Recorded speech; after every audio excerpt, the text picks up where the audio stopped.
anak-anakku yang solih dan solihah kelas 4 MI Muhammadiyah Terpadu Harapan Kota Magelang. Bertemu lagi dengan Bu Esti. Bagaimana kabarnya hari ini? Semoga semuanya dalam keadaan sehat walafiat dan semangat untuk belajar. Baik anak-anakku, hari ini kita akan belajar tema 3, subtema 3.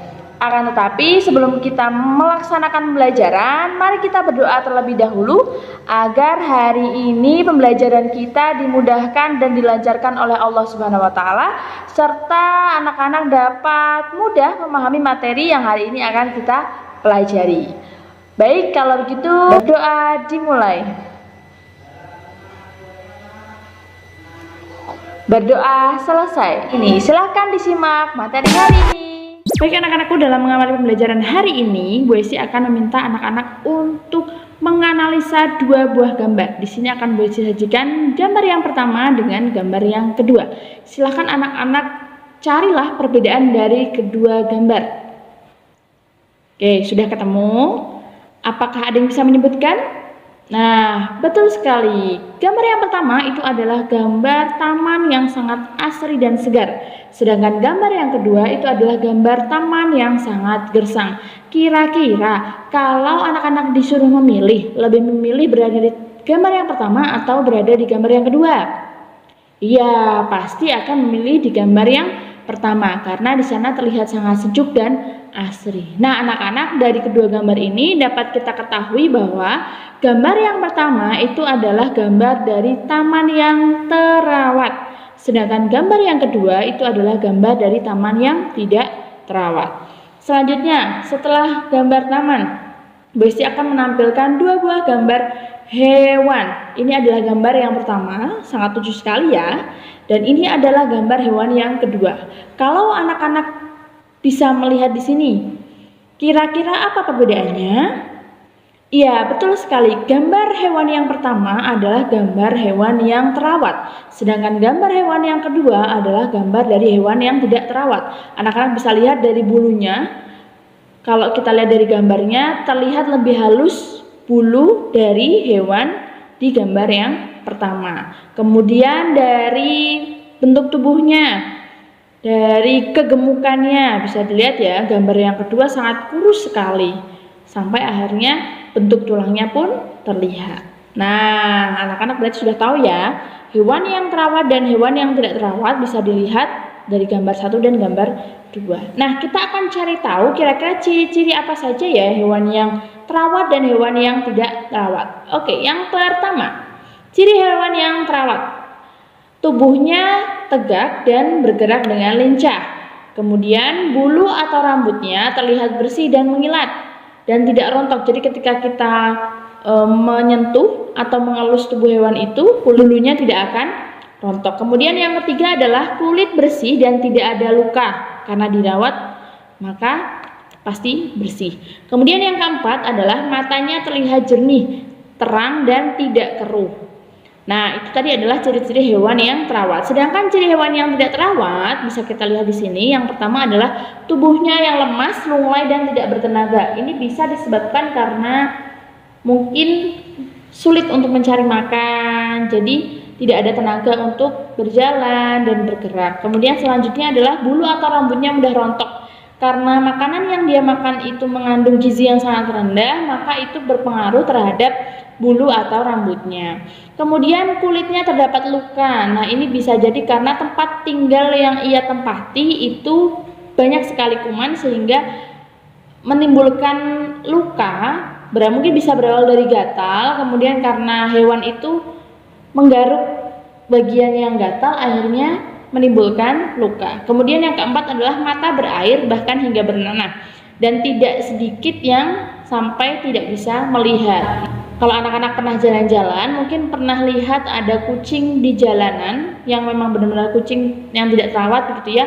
Ada yang buta, kemudian banyak luka, dan banyak sekali ciri yang menunjukkan bahwa hewan tersebut adalah hewan yang tidak terawat. Nah, anak-anakku, ada tugas. Ini adalah tugas yang pertama. Anak-anak bisa lihat kegiatan apa di gambar ini. Nah, silahkan kalian jawab pertanyaan yang ada di bawahnya. Yang pertama, kegiatan apa yang dilakukan pada gambar di atas? Kemudian yang kedua, apakah kegiatan tersebut termasuk merawat tanaman? Silahkan jelaskan. Jika kegiatan tersebut termasuk merawat tanaman, silahkan jelaskan. Jika tidak, juga silahkan dijelaskan. Kemudian yang ketiga, apa yang akan terjadi jika tanaman tidak dirawat? Nah, silahkan sebutkan 3 saja hal-hal yang akan terjadi apabila tanaman itu tidak dirawat. Nah, anak-anakku, membahas tentang merawat hewan dan merawat tumbuhan ini berhubungan dengan yang namanya peduli terhadap lingkungan. Jika kita peduli terhadap lingkungan kita, pasti kita menginginkan lingkungan yang bersih, hewan di sekitar kita juga sehat, maka kita harus peduli terhadap lingkungan. Nah, kira-kira peduli terhadap lingkungan itu contohnya apa saja? Oke, yang pertama, kita melaksanakan kewajiban terhadap lingkungan seperti membuang sampah pada tempatnya, kemudian tidak mengganggu hewan yang hidup di sekitar kita. Maksudnya mengganggu di sini adalah seperti karena kita tidak suka kucing, misalkan ada kucing liar kita tendang, terus kita siram air. Nah, itu tidak boleh. Kemudian yang selanjutnya adalah memanfaatkan sumber daya alam dengan sebaiknya, dengan secukupnya, tidak perlu berlebihan, ya. Kemudian merawat hewan dan tumbuhan yang ada di sekitar kita. Kalau kita tidak bisa merawat hewan atau tumbuhan di sekitar kita, maka minimal adalah tidak merusaknya. Nah, anak-anakku, peduli terhadap lingkungan ini yang kita pernah membahas ya, bahwasanya peduli terhadap lingkungan itu tidak hanya menjadi kewajiban kita saja, tidak saja menjadi kewajiban Pak RT saja atau kewajiban Pak Presiden saja, akan tetapi peduli terhadap lingkungan ini adalah kewajiban seluruh masyarakat yang tinggal di suatu lingkungan. Nah, untuk mengetahui apakah orang lain ini sadar akan peduli terhadap lingkungan, maka kita bisa melakukannya dengan cara wawancara. Ya, masih ingat ya tentang wawancara?